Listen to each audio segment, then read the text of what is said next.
Uma das imagens mais raras e mais difíceis de você conseguir. Você está conseguindo registrar imagens como essa.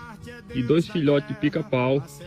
Eles moram nesse oco aí, ó. Eu vou mostrar, eu deixei com a câmera aqui mostrar para vocês aqui todas as imagens aqui dos pais alimentando eles, dos velhos alimentando. A natureza realmente é incrível. Eu vou mostrar para vocês aí todas as imagens aí do velho chegando aí para alimentar aqui os filhotes, viu? Bonito de verdade. O ratão aqui quase no ponto de voar, de ir para a natureza. Talvez nesses 2, 3 dias ele já esteja aí voando. Então passando para mostrar para vocês dois filhotes de pica-pau aqui no meio do sertão. Uma das imagens mais raras e mais difíceis de conseguir. E esse pelagem dele aqui muito bonito, ó. Veja o destaque aí, bonito de verdade mesmo. Então passando para mostrar para vocês aqui mais um registro inédito aqui no meio do sertão.